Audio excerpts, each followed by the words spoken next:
नमस्ते बिटिया।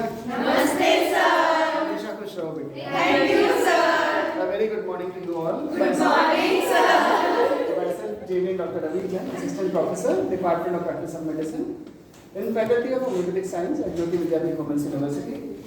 In today's lecture, we are going to discuss one more important topic that is usually not associated directly with the locomotor system, but plays a very important role in your day-to-day activities, and there is some association with rheumatoid arthritis. Therefore, we are studying this disease today, that is Sjogren syndrome. Have you heard about this syndrome? We have discussed a few points about Sjogren syndrome in this disease. Rheumatoid arthritis. So, what do you know about Sjogren syndrome? Dry eyes, dry mouth, xerostomia, joints. So there are affections of exocrine. Very good, beta. Exocrine glands and also some extraglandular manifestations which will affect other organs and other systems as well. Okay. So first of all, we have to understand what happens in Sjogren syndrome. Sjogren syndrome में basically होता क्या है? यहाँ पर this is basically an autoimmune disease. Okay, you all know what is an autoimmune disease? क्या होता है autoimmune disease में? When antibodies are fighting against our antibodies are developed against our own cells. हमारे जो cells होते हैं उनके against में ही एंटीबॉडीज डेवलप होती है. तो यहाँ पर क्या होता है Sjogren syndrome के अंदर, यहाँ पर भी ऐसा ही कुछ हो रहा है. दिस इज autoimmune diseases जिसमें कि एंटीबॉडीज डेवलप हो रही है. एंटीबॉडीज हमारे सेल्स के अगेंस्ट डेवलप हो रही है. स्पेशली कौन से सेल्स के अगेंस्ट हो रही है? जो हमारे एक्सोक्राइन ग्लैंड्स हैं, उनकी जो एपिथेलियल सेल्स हैं उसके अगेंस्ट में एंटीबॉडीज डेवलप हो रही है. होता क्या है यहाँ पे? बेसिकली आपका टी और बी लिम्फोसाइट्स होते हैं जिनका कि इन्फिल्ट्रेशन होता है. कहाँ पर? एक्सोक्राइन ग्लैंड्स है. You all know glands are of two types, endocrine glands and exocrine glands. तो what is the difference between exocrine gland and endocrine gland? अगर हम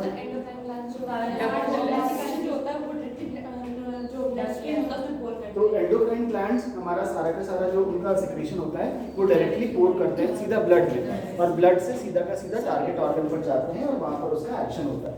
ठीक है. और एक्सोक्राइन ग्लैंड्स में क्या होता है बेटा? Exocrine gland and second is endocrine gland.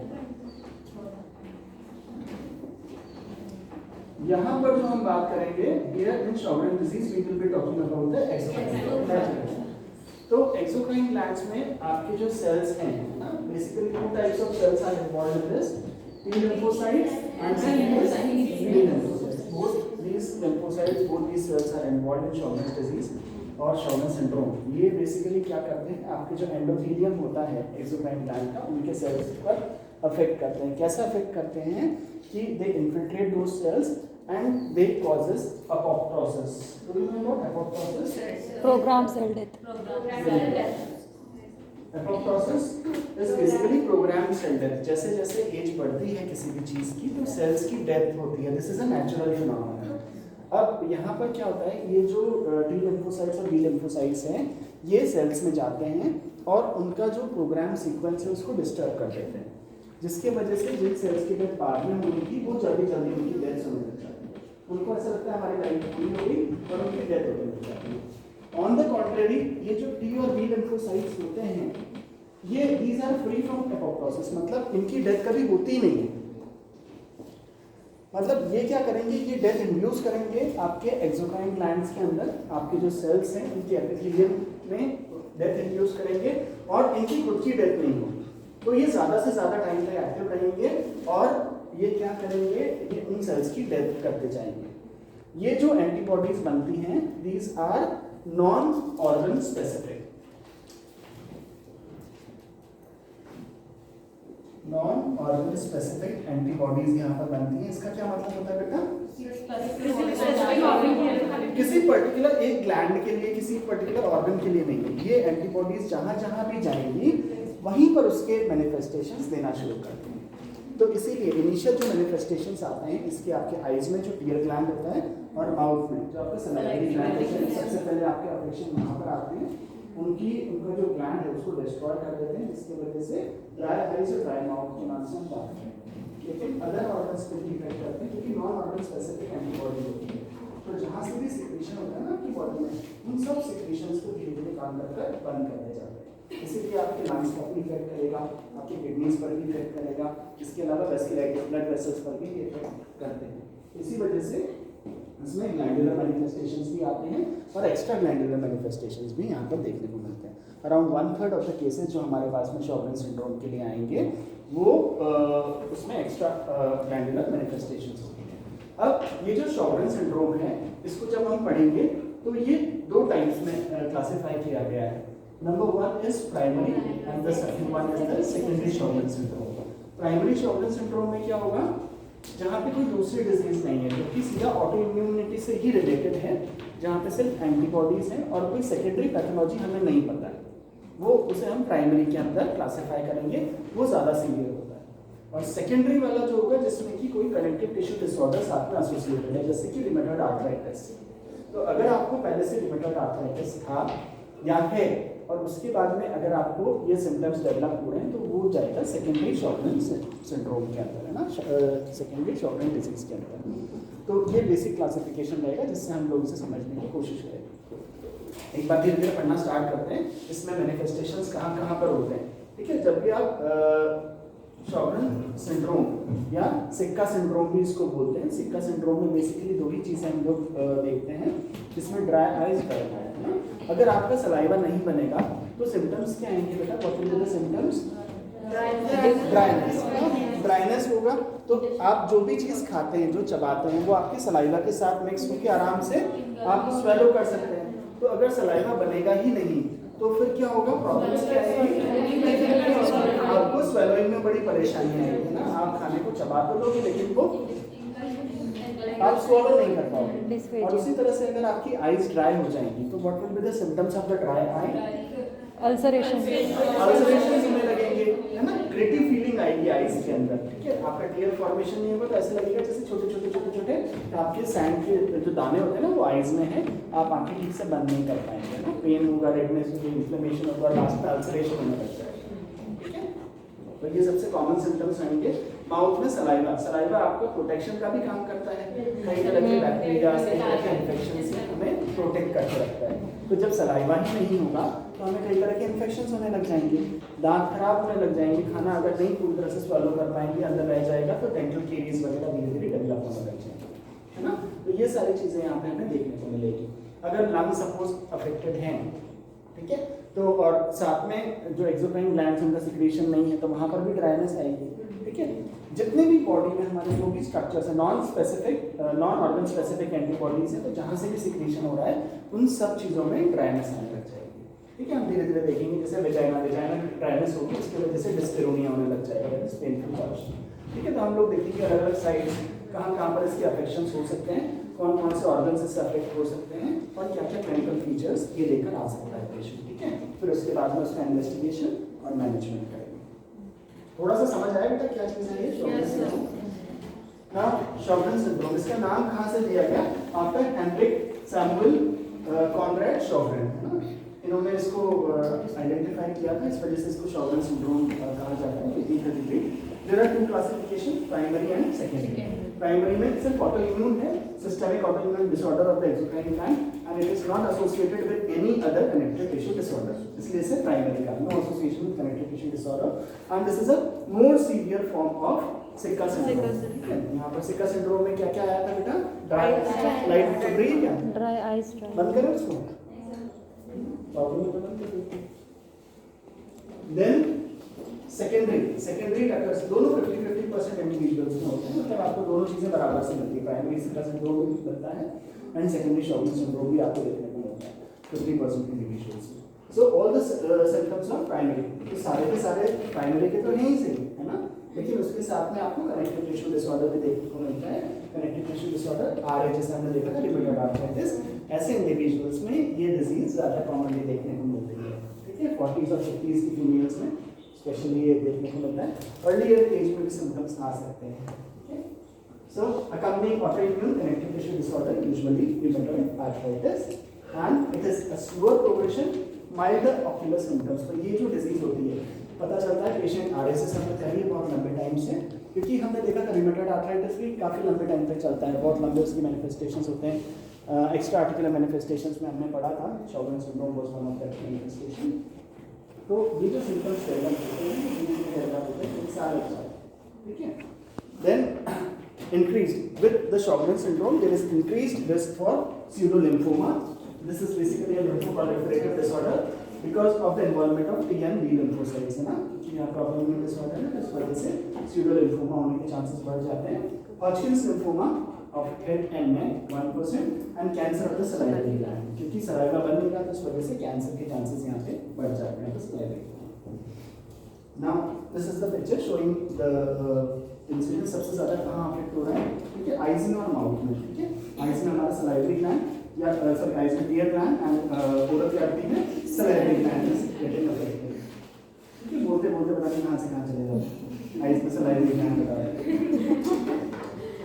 सो अगर आपके टीयर ग्लैंड्स नहीं प्रॉपर सर्विसेज कर पाते टीयर्स का, so your eyes will be irritated, dry irritated and red eyes with dry, अगर सलाइवरी ग्लैंड की प्रॉब्लम है तो dry mouth and there is difficulty in swallowing. Now, what is Sjogren's syndrome? It is basically a chronic disease होती है, autoimmune disease, a slow progressive autoimmune disease. एक ऐसी disease है जो बहुत धीरे-धीरे slowly progress करती है, जहाँ पर क्या चीज़ हो रही है, characterized by lymphocytic infiltration. जो आपके B lymphocytes हैं, T lymphocytes हैं, उनका infiltration होता है, ठीक है। B lymphocytes ज़्यादा severe disease produce करते हैं in comparison to T lymphocytes, ठीक है। Of the exocrine glands resulting in xerostomia and dry eyes, so dry mouth and dry eyes. 1/3 of the patients, जितने भी patients आपके पास में आते हैं उसमें 1/3 of the patient presents with systemic manifestation, जो हमने बात की, lungs affected होंगे, यहाँ पे आपकी kidneys affected होंगी, vascular blood vessels affected होंगे, और अदर जगह अदर sites भी है जहाँ पर उसका affection रहेगा। So 1/3 of the patients with Sjogren's syndromes are getting affected with secondary manifestations. Small number of patients develop malignant lymphoma, जो 1% हमने patient देखे थे, they develop malignant lymphomas. Malignancies यहाँ पर होती है, Hodgkin's, non-Hodgkin's lymphomas भी देखने को मिलते हैं। It presents alone, अगर अकेला आता है तो primary, और with secondary connective tissue disorder के साथ होता है तो secondary होता है, ये आप लोगों को पता है।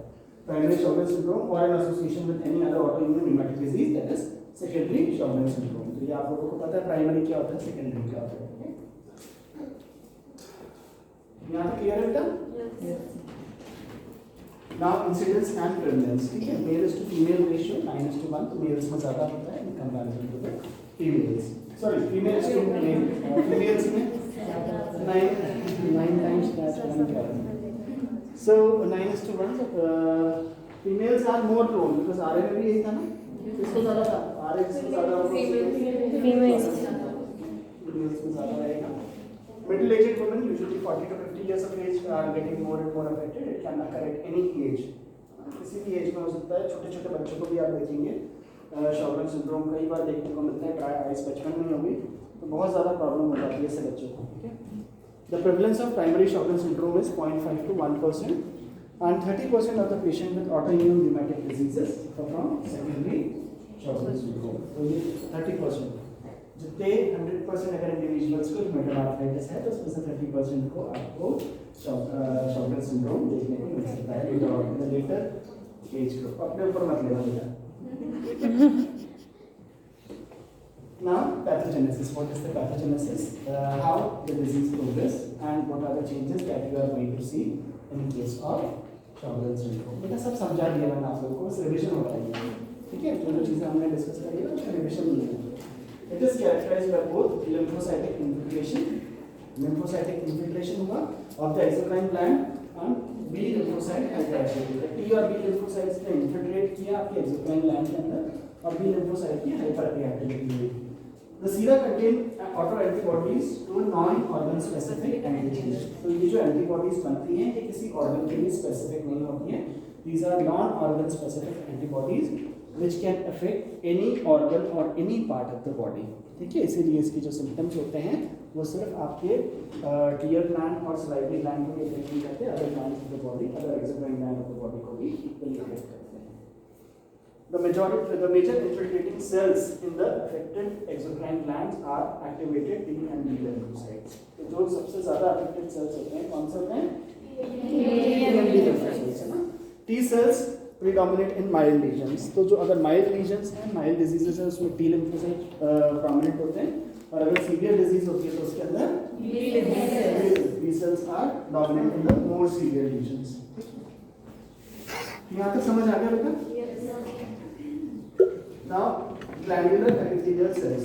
इन्होंने जब इन्फिल्ट्रेशन किया, ये जो आपका T और B lymphocytes हैं, इन्होंने ग्लैंडुलर सेल्स को इन्फिल्ट्रेट किया. उसके बाद क्या करते हैं? इनके एपिथेलियल सेल्स होते हैं, उनमें एपोप्टोटिक डेथ, उनमें चेंजेस करते हैं जिसकी वजह से उनकी प्रोग्राम सेल डेथ जल्दी जल्दी होने लग जाती है. ठीक है, इन्होंने क्या किया? इनके सेल्स को जल्दी जल्दी मारना शुरू किया. Glandular epithelial cells undergo apoptotic death by signals provided from the T cells. तो जो सेल्स हैं जो सिग्नल्स प्रोवाइड कर रहे हैं कि नहीं आपका टाइम पूरा हो गया, उन्होंने एनवायरनमेंट कुछ ऐसा दिया, उनके डीएनए में कुछ चेंजेस ऐसे कर दिए जिससे कि उनकी डेथ जल्दी जल्दी होने लग जाती है. और ये जो सेल्स होते हैं infiltrating lymphocytes not only provides apoptotic messages to the epithelial cells but are also resistant to apoptosis. तो ये बोलते भी जाएंगे जल्दी जल्दी आपकी डेथ होनी चाहिए, आपका टाइम पूरा हो गया, लेकिन खुद भी नहीं मरेंगे. These themselves are resistant to apoptotic changes.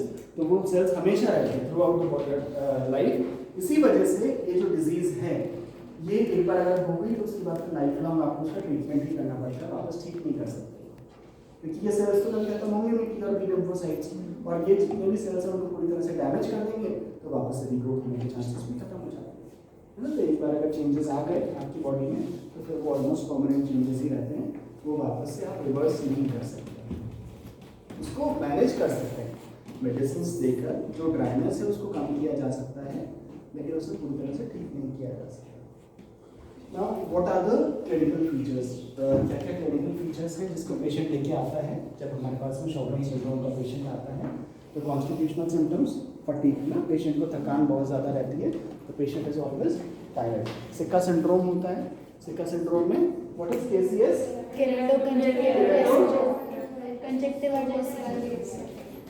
इसमें भी आपका ड्राई आइज है और ड्राई माउथ. केसीएस की पहले भी आता है केराटोकंजक्टिवाइटिस सिक्का. ठीक है, इसी का फुल फॉर्म है and xerostonia. So the eyes becomes dry because of the damage to the which gland? Lacrimal. ये salivary gland नहीं आएगा. And xerostonia due to the dryness of the salivary gland. Dryness of the other surfaces. तो जो आपके other surfaces हैं उनमें भी dryness होती है, like nose, nasal cavity, जहाँ पे भी किसी तरह का secretion है वो सारा का सारा secretion affected हो जाता है ना. जो भी सिक्रेशंस हैं धीरे धीरे काम होने लग जाते हैं, तो पेशेंट की नोज ड्राई रहेगी, there will be dryness of the vagina, the dryness of the trachea as well as dryness of the skin. तो जितने भी आपके एक्सोक्राइन ग्लैंड्स हैं जो किसी भी तरह का कोई सिक्रेशन कर रहे हैं, all that secretion will be reduced. तो जहाँ भी आप सोच सकते हो वो सारे सिम्टम्स यहाँ पर धीरे धीरे डेवलप होने लग जाते हैं. नोज ड्राई हो गई, स्किन ड्राई हो गई, वेजाइनल ड्राइनेस हो गई और ट्रैकियल ड्राइनेस हो गई. Extra glandular features. Extra glandular features में क्या क्या फीचर्स आ सकते हैं? 1/3 of the patients presents with extra glandular features. ठीक है, उसमें क्या क्या आते हैं? Arthritis, arthritis, usually this is associated with autoimmune arthritis. ठीक है, तो यहाँ पर आपका आरए के सिम्टम्स आ सकते हैं. रेनॉल्ड्स फिनोमेनन, रेनॉल्ड्स जब हम पढ़ते हैं उसके अंदर भी ये आता है, वहाँ पर भी आपका शॉर्टन सिंड्रोम के बारे में मेंशन किया हुआ होता है. तो these diseases are also sometimes come together. Lymphadenopathies, ठीक है, क्योंकि इसमें सिम्टम्स आ रहे हैं आपका बी और टी लिम्फोसाइट्स का. ये जब आप पढ़ोगे, जब हम हॉटकिंस और नॉन हॉटकिंस लिम्फोमा पढ़ेंगे वहाँ पर भी शॉर्टन सिंड्रोम के बारे में दिया हुआ है, because these are some diseases which are occurring together, है ना. जब भी आप पढ़ते हो एसएलई में पढ़ने वाले एसएलई के अंदर भी क्या आएगा शॉर्टन सिंड्रोम के बारे में. Interstitial pneumonitis, vasculitis, nephritis and lymphoma, these are certain extra glandular features of Sjogren syndrome. तो ये मत सोचो कि शॉर्टन सिंड्रोम की वजह से वो हो रहा है या उसके वजह से शॉर्टन सिंड्रोम हो रहा है, but these are the diseases which are many time associated with each other, है ना. कई बार आप दूसरी डिजीज पढ़ते हैं उसमें शॉर्टन सिंड्रोम कई बार आता है, कई सारे डिजीजेस में आता है. हमें बस याद रखना है, यार दो ही पॉइंट रखने हैं. ड्राइनेस है, dryness, dry eye, dry mouth and certain extra glandular manifestation. Pathophysiology अगर समझ आ गई तो क्लिनिकल फीचर्स अपने आप बना लेंगे. ठीक है ना, किस वजह से हो रहा है. पैथोफिजियोलॉजी क्या इन्वॉल्व है, बी और टी लिम्फोसाइट्स आ रहे हैं, वो क्या कर रहे हैं? Destruction of the exocrine gland कर रहे हैं. तो जब एक्सोक्राइन ग्लैंड डिस्ट्रॉय हो गए तो उसकी वजह से सारे के सारे सिक्रीशंस कम हो जाएंगे और ड्राइनेस आ जाएगी, है ना। अब ड्राइनेस की वजह से जो भी सिम्टम्स प्रोड्यूस होंगे वो उनके क्लिनिकल फीचर्स के अंदर आ जाएंगे, ठीक है, और उसका इन्वेस्टिगेशन भी हम करेंगे, फिर मैनेज भी करेंगे। So these are various ways in which Sjögren's syndrome can affect the body. Can you see this thing? No. हाँ सही है बेटा, नहीं दिखेगा तो फिर बताना पड़ेगा ना। We can do something. सब कुछ पा रहे हैं। Black background है ना बेटा, so this is difficult to understand. मैं बोल के बता देता हूँ आपको चीजें होती वही हैं, ठीक है? So with Sjögren's syndrome there are various neurological problems. Neurological problems consist of difficulty in concentration. Patient को concentration में या memory में difficulty आती है. There is memory loss and क्या बोल रहा? नहीं देखा? मैं बोल रहा हूँ बेटा, नहीं देखा तो it will become clear. So this autonomia हो जाएगा. Nose dry हो जाएगी. This we all know ना, dryness of the nose. Recurrent sinusitis. ठीक है, यहाँ पे बार-बार आपके साइनस का इन्फेक्शन होगा. नोज ब्लीड्स भी आपको देखने को मिलेंगे because of the dry nose, ना बिल्कुल सरफेस रफ हो जाएगा तो there will be easy bleeding. Fatigue रहेगा, वेस्कुलाइटिस एंड ड्राई स्किन. ठीक है, ड्राई स्किन के बारे में हमें पता है, वेस्कुलाइटिस हम अभी देखेंगे आगे. बेटा आपने ऊपर मत लेना, है ना, नीचे जीना आराम हो जाएगा, रात में नींद नहीं आएगी. These diseases मैं इन सब चीज़ों से सफ़र करने वाली हूँ इन फ्यूचर, ऐसा नहीं है. मेडिकल साइंस बहुत खराब साइंस है. जब आप सिम्टम्स पढ़ते हैं आप अपने ऊपर ले लेते हैं तो फिर बस अपने ऊपर नहीं लेना. आपको पेशेंट को सोचना है कि पेशेंट ऐसा आ सकता है हमारे पास में, because you will get a lot of patient on this particular disease syndrome, है ना. इसको बहुत सारे केसेस आपको मिलेंगे, बहुत आसानी से आपको पेशेंट मिलता है. And homeopathy plays a wonderful role in such cases because this is an autoimmune disease जहाँ पे डिस्ट्रक्शन हो रहा है ग्लैंड सेल्स का. तो मॉडर्न मेडिसिन में इनके पास में कोई ट्रीटमेंट नहीं है किसी भी तरह का. सिर्फ वो जैसे अगर ड्राई आइज हो गई तो आपको टॉपिकल कुछ दे देंगे लगाने के लिए, ड्राई स्किन हो गई, जो भी है, क्योंकि ऑटो इम्यून बोल रहे हैं यहाँ पे, सेल्स अफेक्ट हो रहे हैं, टी लिम्फोसाइट्स, बी लिम्फोसाइट्स, तो उसका ये ज़्यादा कुछ नहीं कर सकते. अगर आपको इम्यूनिटी सप्रेस करने के लिए कुछ मेडिसिन देंगे तो उससे और दूसरी डिजीज हो जाएगी. तो ऐसे केसेस में homeopathy plays a wonderful role in such cases. तो ये हमारा स्कोप है, this is our scope, that these cases we can get a very good improvement in such cases and we can offer good life in such patients. तो abnormal liver functions यहाँ पे हमें देखने को मिलते हैं. Chronic active autoimmune hepatitis, primary biliary cirrhosis.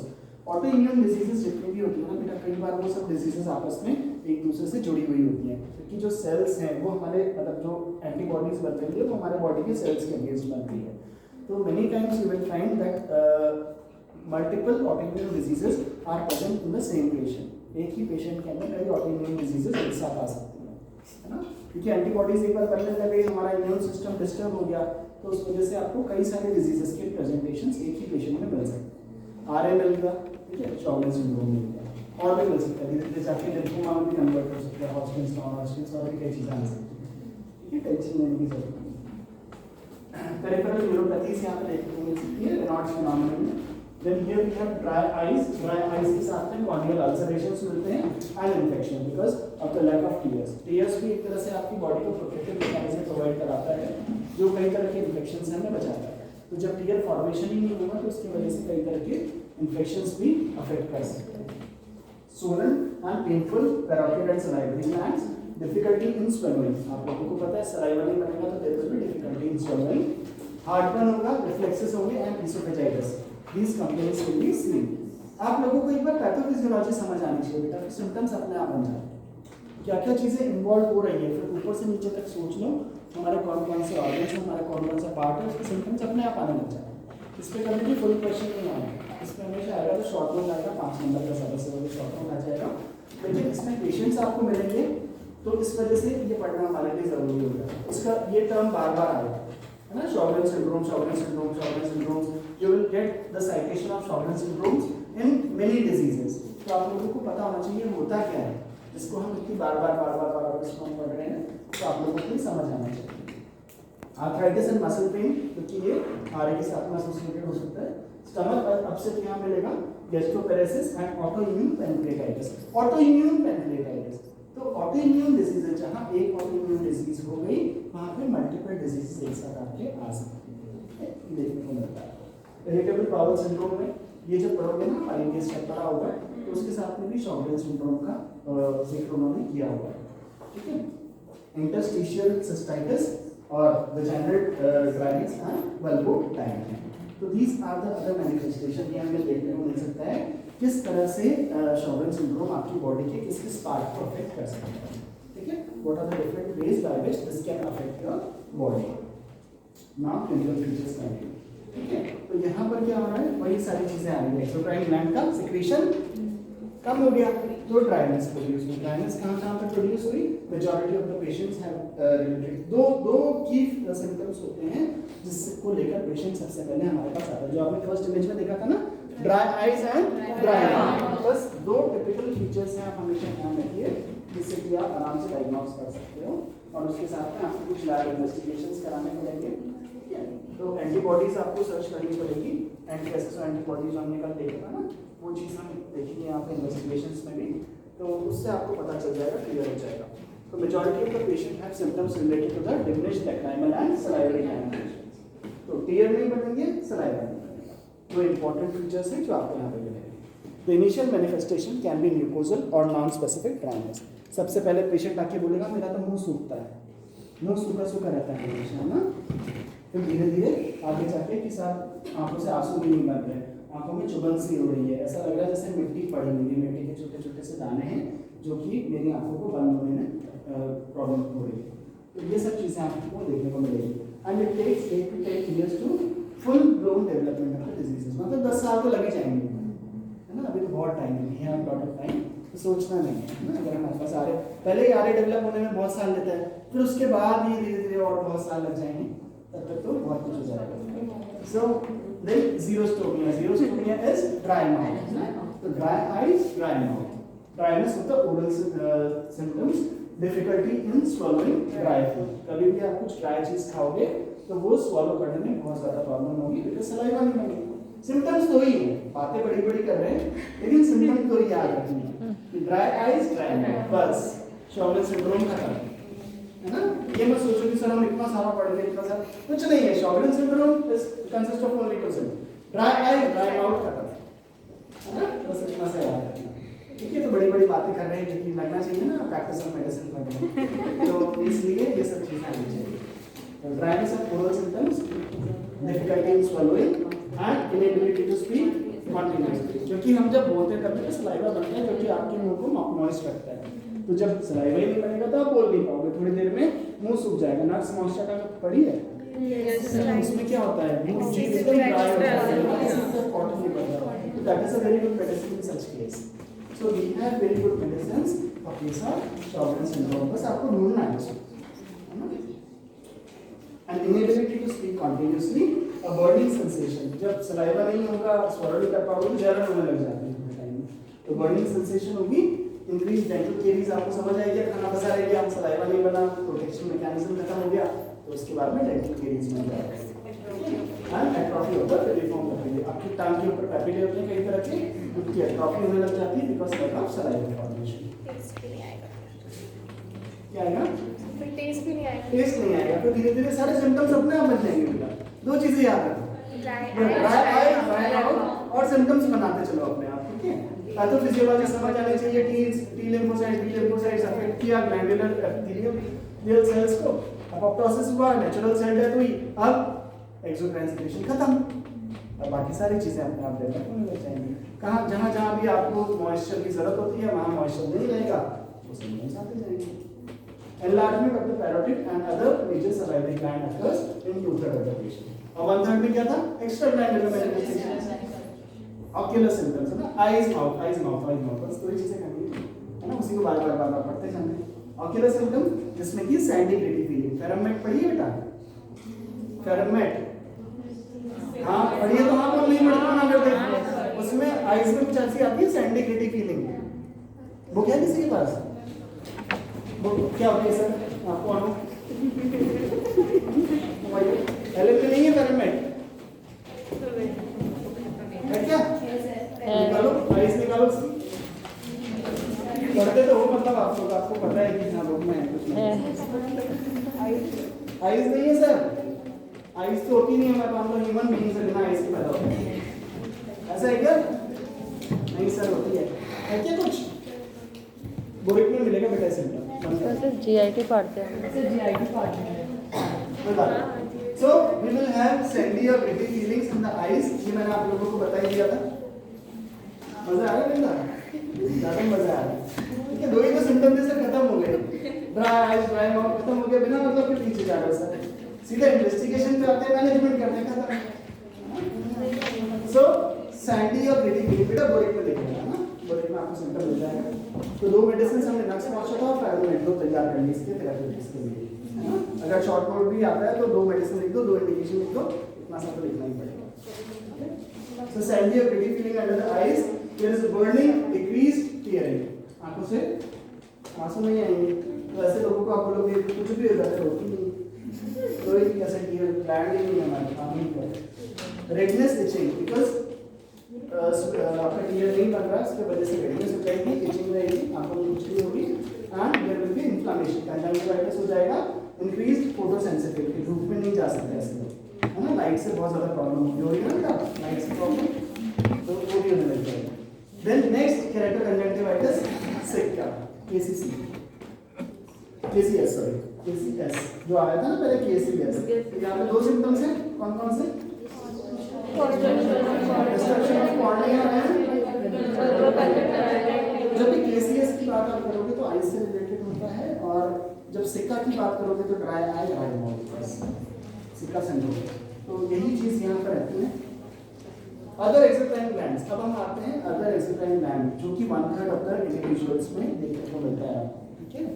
और कहाँ कहाँ क्या क्या हो सकता है, वो भी सिम्टम्स हम ऑलरेडी पढ़ चुके हैं, तो बस देखो। अपर एंड लोअर रेस्पिरेटरी ट्रैक्ट, यहाँ पर भी आपको ड्राइनेस करनी है। ड्राइनेस करने की वजह से ड्राई नोज होता है, dry throat and dry trachea, that is known as xero is pertaining to dryness, plant xerostomia, xerosis, dryness, xero is pertaining to dry, ठीक है। चलो जीरो मतलब जीरो नहीं होता है, ड्राइनेस भी होती है, नंबर की ड्राइनेस, ठीक है। So we have xerotrachea, exocrine gland होता है गैस्ट्रोइंटेस्टाइनल ट्रैक्ट। यहाँ पर क्या होगा, इसोफेजियल म्यूकोसल एट्रोफी, जो भी आपके सेल्स हैं उनकी एट्रोफी हो जाएगी, ठीक है। इसोफेगस में है तो oesophageal mucosal atrophy, atrophic gastritis, तो जो हमारे एक्सोक्राइन ग्लैंड है स्टमक के अंदर, उसमें भी एट्रोफिक गैस्ट्राइटिस हो जाएगा, उनकी एट्रोफी हुई, उसकी वजह से atrophic gastritis. Subclinical pancreatitis, autoimmune pancreatitis देखा था ना हमने, तो subclinical pancreatitis, subclinical मतलब सिम्टम्स नहीं, चेंजेस आ गए हैं but there are no symptoms. External genitalia में डिस्पेरोनिया मतलब पेनफुल कॉल्शन और ड्राई स्किन, ये सिम्टम्स हम ऑलरेडी पढ़ चुके हैं कि ये सारे सिम्टम्स इसमें आते हैं। Now other extra glandular manifestations के अंदर associated, it is associated with RA, this we already know, है ना। ऑटोइम्यून डिजीज है, आरए के साथ में एसोसिएटेड होती है। इट कंसिस्ट ऑफ इजी फटीगेबिलिटी, जो हमने कॉन्स्टिट्यूशनल सिम्टम में पढ़ा था, है ना, जल्दी से टायर्डनेस आ जाती है, ये तो कॉन्स्टिट्यूशनल सिम्टम्स है, ठीक है। ये तो आप ऐसे लिख देते हो, easy fatigability, low grade fever, Raynaud's problem आपको पता है यहाँ पर भी आएगा, उसके साथ में एसोसिएटेड है। देयर आर आर्जियास हैं, arthralgias which are usually associated with pulmonary involvement, अगर लंग्स का इन्वॉल्वमेंट है तो ड्राई कफ होगा, ड्राइनेस आ गया, dry cough, small airway disease. Next renal involvement, kidney का भी इन्वॉल्वमेंट कई बार यहाँ पर होता है, इसमें कि इंटरस्टिशियल नेफ्राइटिस, ठीक है, मैनिफेस्टेड बाय हाइपोस्थेल्यूरिया, मतलब इंक्रीज्ड ऑस्मोलैरिटी। इंक्रीज्ड ऑस्मोलैरिटी क्यों है, क्योंकि सिक्रीशन नहीं होगा तो ऑस्मोलैरिटी बढ़ जाएगी because of the increased salt content. And renal tubular dysfunctions with और विदाउट एस्ट्रोसिस, तो अल्टीमेटली किडनी को भी अफेक्ट करेगा, लंग्स को भी अफेक्ट करेगा, और वेस्कुलाइटिस जिसमें कि आपके ब्लड वेसल्स को भी अफेक्ट करेगा। Affect small and medium size vessels manifested by purpura. Purpura क्या होता है, what is purpura? Purpura haemorrhagic spots, small छोटे छोटे आपके जो ब्लड कैपिलरीज होती है उसमें से ब्लीडिंग होने लग जाती है, छोटी छोटी स्लाइट ब्लीडिंग होती है, जो आपको स्किन पे छोटे छोटे ब्लड स्पॉट्स दिखते हैं, है ना, because of increased permeability of your blood vessel. तो ब्लड वेसल्स की इंक्रीज परमिएबिलिटी हो जाएगी तो थोड़ा थोड़ा ब्लड लॉस होता है, जो कि स्पॉट्स पे बाहर दिखता है। रिकरेंट अर्टिकेरियाज यहाँ पे देखने को मिलेंगे and skin ulceration. Lymphomas 1% cases में लिम्फोमास भी एसोसिएटेड होते हैं, हम लोगों को पता ही है, ये स्टार्टिंग में पढ़ लिया था ना। क्या हो बेटा सारा थक गई? बहुत सारा थक गई सर। उसी चीज को आप 5 बार पढ़ा दोगे तो फिर कैसे होगा सर? पहले बता दिया एक बार, फिर दूसरी बार, फिर तीसरी बार, फिर चौथी बार, फिर 5वीं बार, है ना? फिर भी मैं कल पूछूंगा तो सब भूल जाओगे। बस कल भी ऐसे परसों ऐसे हुआ था ना, मैंने जो कराया आज वापस से मुझे कराना था। छोटी सी डिजीज है, 2-3 चीजें हैं, लेकिन फिर भी हमें उसे याद करने में परेशानी होती है। These are well-known manifestations which are present later in the illness. जैसे जैसे disease progress करेगी उसके बाद में ये changes आना स्टार्ट हो जाएंगे। It is manifested by persistent parotid enlargement. Parotid enlargement हमने कुछ स्लाइड्स पहले भी देखा था, ठीक है? और फिर आपने पिछले स्लाइड्स में देखा था। Leukopenia, ये एक्स्ट्रा साइन है। क्रायोग्लोबुलिनेमिया, इसमें क्या होता है कि ये कोल्ड सेंसिटिव एंटीबॉडीज बन जाती है आपकी बॉडी में। जब एक्सेसिव कोल्ड हुआ ना तो उसमें भी आपकी एंटीबॉडीज बनती है जो रेनॉल्ड्स फिनोमेनन के लिए रिस्पांसिबल हो जाती है साथ।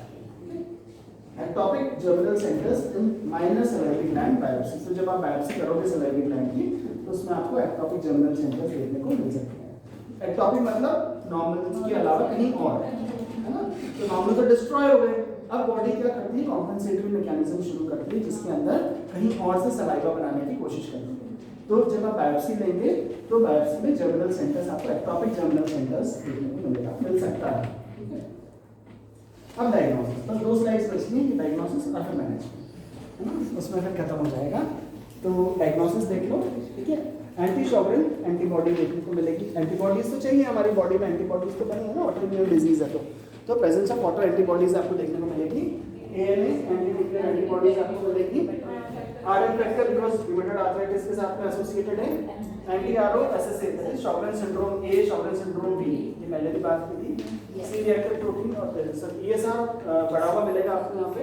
सीबीसी आप कराएंगे, रीनल टेस्ट कराएंगे रीनल फंक्शन के लिए, लिवर फंक्शन टेस्ट भी यहाँ पे वो करा लोगे और थायराइड फंक्शन टेस्ट आप इसमें यहाँ पे करा लेंगे। यहाँ पे सीबीसी में आपको माइल्ड नॉर्मोक्रोमिक नॉर्मोसाइटिक एनीमिया मिलेगा। नॉर्मोसाइटिक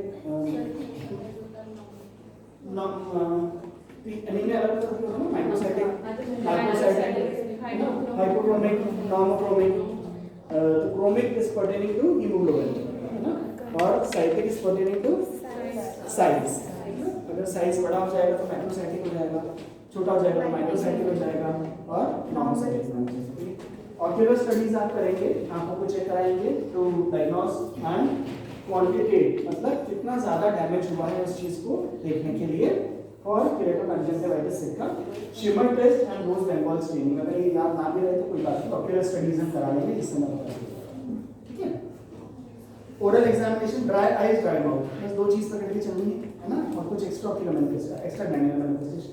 तो अनस्टिमुलेटेड सलाइवरी फ्लो, बिना स्टिमुलेशन किए, अगर स्टिमुलेशन तो खाना सामने रखो तो स्टिमुलेशन आ जाता है, या फिर सोच लो कि हाँ 12 बज गए भूख लगने वाली है तो वो तो स्टिमुलेटेड होता है। लेकिन जब अनस्टिमुलेटेड सलाइवरी फ्लो आप ऐसे ही चेक करते हो तो वहाँ पे आपको चेक करना होता है डेंटल एग्जामिनेशन करके कि सलाइवा नहीं बन रहा है, डेंटल केरीज आपको यहाँ पे देखने को मिलेंगे। और लेबियल सलाइवरी ग्लैंड बायोप्सी, तो लेफ्ट से भी आप सलाइवरी ग्लैंड बायोप्सी ले सकते हो। डेमोन्स्ट्रेट लिम्फोसाइटिक इन्फिल्ट्रेशन, यहाँ पे आपको दिख जाएगा टी और बी लिम्फोसाइट्स ने इन्फिल्ट्रेट किया हुआ है and destruction of the gland. तो डायग्नोसिस में आपने क्या कर लिया, एंटीबॉडीज को चेक कर लिया, सारे देखिए एंटी-एसएसबी, एसएसए और रूमेटॉइड फैक्टर, सीबीसी, ईएसआर किया और उसके बाद में एनीमिया चेक किया, ऑक्यूलर स्टडीज हुई, ओरल स्टडीज हुई, बायोप्सीज कुछ करके तो आप लोगों को बस इतना सही करना है। 3 ही तो पॉइंट थे। मैनेजमेंट, मैनेजमेंट में रेगुलर फॉलो बहुत ज़्यादा ज़रूरी है, आपको टाइम टू टाइम यहाँ पर फॉलो करना बहुत ज़रूरी है विद डेंटिस्ट एंड ऑफ्थल्मोलॉजिस्ट, क्योंकि डेंटल केरीज ज़्यादा हो सकती है, ज़्यादा प्रॉब्लम्स ओरल में हो सकती है। आईज में अगर अभी सिर्फ ड्राइनेस है तो आप रेगुलर कंसल्टेशन रखो ऑफ्थल्मोलॉजिस्ट से, ताकि आपको कॉर्डियल अल्सरेशंस ना हो जाए, विजन आपका ना जाए, इसीलिए आपको रेगुलर फॉलो रखना होता है। देन ड्राई आइज के लिए आर्टिफिशियल टीयर्स, देखिए किसी ने आर्टिफिशियल टीयर्स, लिक्विड होता है, सस्ते आते हैं क्या? बहुत महंगी बॉटल्स आती है इसकी, कितने की आती है? डालते हुए देखा है? तो फिर तो बेटा आपने डायग्नोस कर दिया डिजीज को, है ना? Very good. सो आपको एक डिजीज आज अच्छे से, मैंने आप लोगों को बोला ना बेटा बहुत पेशेंट मिलते हैं, हम लोग डायग्नोस नहीं कर पाते। We get lot of patient जिनकी डिजीजेस की मैं यहाँ टीबी सीरियल में यही यूज करते हैं। बहुत सारे पेशेंट्स आपको अपने आसपास ही मिल जाएंगे, लेकिन हम उसे डायग्नोस नहीं कर पाते। क्या डायग्नोसिस है बेटा? कौन सा सिंड्रोम? शॉगरेन सिंड्रोम। पता चला पूरा खत्म करते करते तो पूछ लिया कि हाँ कौन सा पढ़ रहे थे टॉपिक। सर आज का टॉपिक कौन सा था? देन जीरोस्टोमिया के लिए फ्रीक्वेंट सिप्स ऑफ वाटर्स, पानी बार-बार पीते रहो और शुगरलेस कैंडी चूसते रहो, है ना, ताकि वो स्टिमुलेट करते रहे more and more saliva formation. इसका मतलब ये नहीं आप कैंडी खाने लग जाओगे। सर आपने तो बोला था सलाइवा ज्यादा बनेगा इससे। सिका मैनिफेस्टेशंस, इसके लिए आप पायलट आते हैं और सेरेब्रली दे सकते हैं। आर्थ्राल्जिया, अगर आर्थ्राल्जिया है, इसमें जॉइंट इन्वॉल्वमेंट है, मेन अगर है तो उसके लिए हाइड्रोक्सीक्लोरोक्विन एंड ग्लूकोकॉर्टिकॉइड्स से चलेगा जॉइंट इन्वॉल्वमेंट के साथ साथ।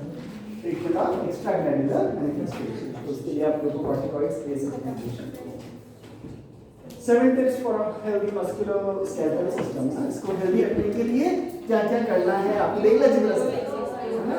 ये आपको योगा, ये आपको एक्सरसाइजेस, डायनामिक स्ट्रेचिंग और फिर स्ट्रक्चरल रिलेशन, आपको स्ट्रक्चर हर्ब्स खाने चाहिए ना, कई तरह के हरी सब्जियां वगैरह, न्यूट्रिएंट्स प्रॉपर लेना चाहिए।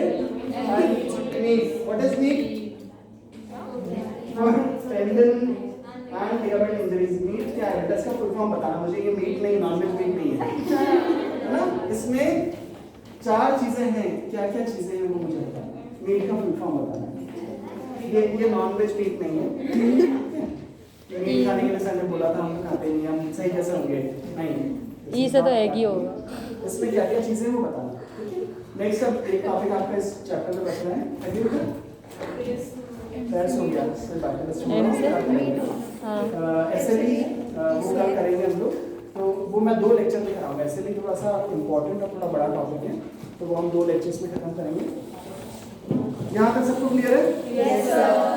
So this session is covered by digital version 2.0, Jyoti Vidyapeeth Women's University.